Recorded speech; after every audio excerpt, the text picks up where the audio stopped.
Before we dive in, don't forget to like, comment, and subscribe for more stories. Anthony Spilotro wasn't born a legend. He was born on the west side of Chicago in 1938, a small neighborhood where everyone knew everyone, and trouble always found the kids who didn't look away fast enough. His father ran a restaurant, honest work, long hours. But outside that kitchen door, the streets were run by guys in sharp suits and long coats. They had cash, cars, and respect.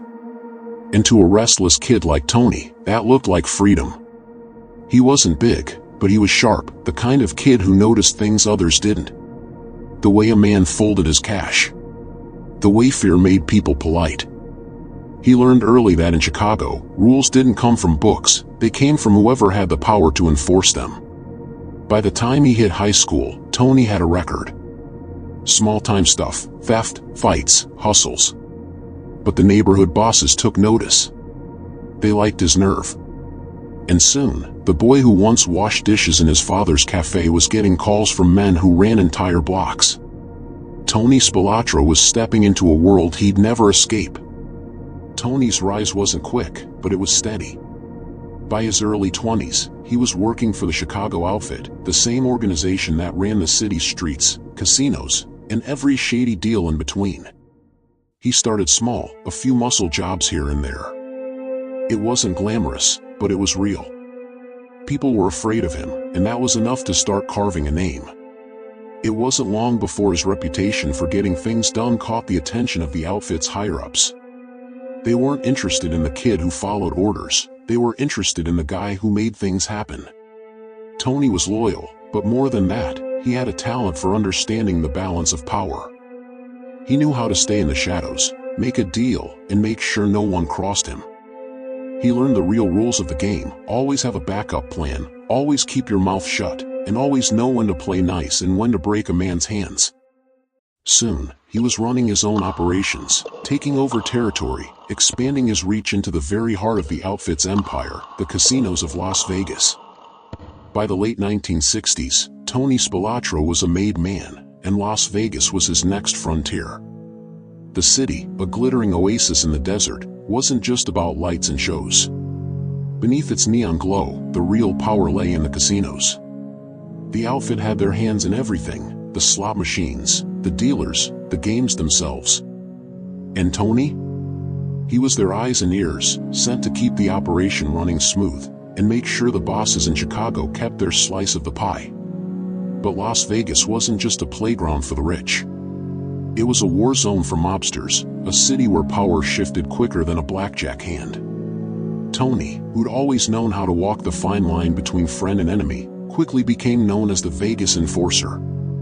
He wasn't just there to make sure the casinos ran clean, he was there to make sure no one messed with the outfit's money. He made deals with gamblers, shook down troublemakers, and kept an eye on anyone who might be getting too greedy. For Tony, it was more than business, it was about control. And with every deal, every shady handshake, he tightened his grip on the city. But the more power he gained, the more enemies he made.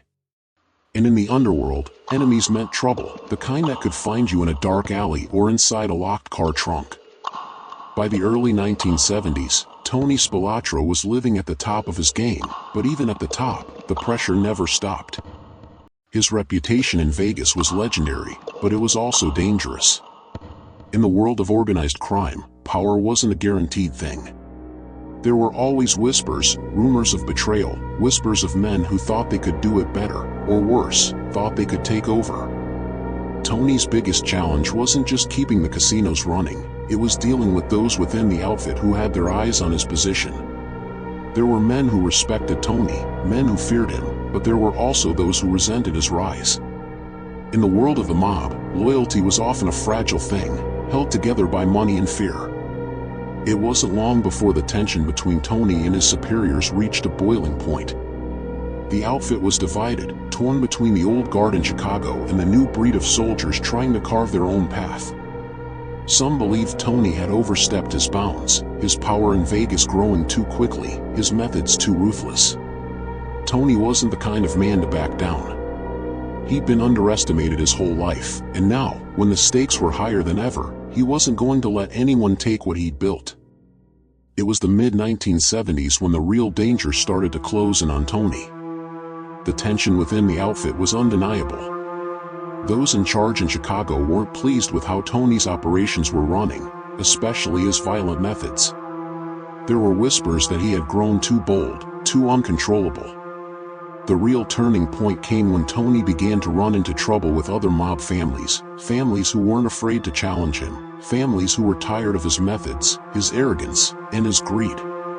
Tony had always been a man who believed in control, in order, in making sure things went the way he wanted. But as more and more people in the city, even within his own crew, started questioning him, he realized that the one thing that had always kept him safe was slipping through his fingers: trust. The outfit made it clear that they weren't happy with how Tony handled business. His men were getting too reckless, his enemies were too numerous, and worst of all, Tony's personal behavior, his temper, his unpredictability, was starting to reflect badly on the outfit's operations. It wasn't long before Tony started to feel the heat. The walls around him were closing in, and the decisions that once seemed to guarantee his power now seemed like mistakes. Tony's downfall didn't come from a single betrayal, but from the slow, steady unraveling of everything he had built. As the pressure mounted, his enemies didn't need to do much. The cracks in his empire began to show: problems with the casinos, whispers of rigged games, and mounting debts that even Tony's ruthlessness couldn't handle. The real turning point came in 1977, when the FBI started getting closer. They had been watching Tony for years, but now they had something real, evidence of his involvement in countless illegal activities. Wiretaps, surveillance, and worst of all, informants within the mob who began to turn on him. These were men Tony had trusted, men who had once fought beside him in the streets of Vegas. Now, they were talking to the feds. Tony had always been a man who believed in loyalty above all else, but it turned out loyalty had its limits. His own men began to question his leadership. Rumors started to spread about his involvement in the murder of rival mobsters, and the more enemies he made, the more his grip on Las Vegas weakened. The cracks had turned into a chasm. Tony's world, built on fear and respect, was beginning to crumble. The final straw came in 1986, when Tony's own loyalty was put to the test. The outfit had been giving him less and less support as his position in Las Vegas became more dangerous. The FBI was circling closer, the heat was intense, and Tony could no longer trust the people around him. He was surrounded by a crew of men who once revered him but were now starting to see him as a liability. Tony's old friends were no longer friends. And in the world of organized crime, that was the deadliest type of betrayal. The men who had once fought beside him, who had shared a drink with him at the bar, were now stepping back. Some whispered that Tony had become too reckless, that his time had passed. Others feared that if the heat kept rising, they would be the next ones to get caught in the crossfire. But the worst betrayal came from within his own ranks. A trusted lieutenant, a man who had been with him since the early days, started talking to the FBI. Tony, who had trusted this man with his life, suddenly found himself alone. The people he once thought were loyal to him were now feeding information to his enemies, painting a picture of his crimes that was too convincing to ignore. And Tony? He could do nothing but watch as everything he had fought for began to slip through his fingers. As Tony's empire continued to unravel, the endgame became clearer. The FBI had enough evidence to bring him down, and it wasn't long before he found himself on their radar, not as a man they were watching, but as a man they were ready to arrest. But the mob didn't work like the law. Arrests didn't come with paperwork or court dates. For men like Tony, the end came with a bullet, or worse, silence. Tony knew his time was running out. The people who had once feared him now saw him as a liability, a man whose time had passed. The outfit's Chicago leadership made it clear that they had no use for him anymore. And so, when the call finally came, the order to take him out, it wasn't a surprise. In June of 1986, Tony was found brutally murdered in a Chicago basement. His death wasn't the loud, dramatic kind you saw in movies. It was quiet, brutal, and efficient. A sharp reminder that in the world of organized crime, no one was truly untouchable. Tony Spilotro, the man who had once run Las Vegas from the shadows, had become just another casualty of a world where loyalty was as fragile as the trust he had once given so freely. Tony Spilotro's death sent ripples through the criminal world. The man who had once ruled Las Vegas, controlling everything from the casinos to the underground world of gambling, was now gone. But his legacy wasn't just in the way he lived, but in the way his story would be told. The fallout from his murder didn't stop with his death. The whispers, the rumors, and the legends of Tony's life would live on in the streets of Chicago, in the dark corners of Vegas, and even in the films that would later portray his life. Though the outfit continued to operate, Tony's absence created a power vacuum. Others fought for control, but no one could fill his shoes. They all knew what he had represented, a time when power could be taken by force, a time when men like Tony ran the show from behind the scenes, unseen and untouchable. But as the years passed, that world began to fade. New technology, new rules, and a new era in crime emerged, making the old ways of the mob seem outdated. Tony's story, however, remained timeless. He was the embodiment of ambition, of power earned through fear, and the price of that power, betrayal, isolation, and, ultimately, death.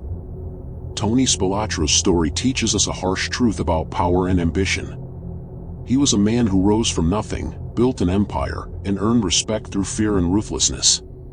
But in the end, it was the very traits that fueled his rise, his relentless drive, his need for control, and his ability to manipulate, that led to his downfall. In the world of organized crime, loyalty is fleeting, and power is never as secure as it seems. The very men who once feared him and followed his orders could turn on him in a heartbeat. Trust was a commodity, as fleeting as the money Tony worked so hard to control. His story isn't just about the highs of living a life of power, it's about the loneliness that comes with it. A man who couldn't trust anyone, not even those closest to him. Tony's death, cold and silent, was a reminder that no one is untouchable, not even those who once seemed invincible. His legacy, a combination of violence and power, still lingers in the tales told by those who remember him, but his story also serves as a cautionary tale. In the end, no matter how far you climb, the fall is always waiting. Don't forget to like this video, share your thoughts in the comments, and subscribe for more gangster stories like this one.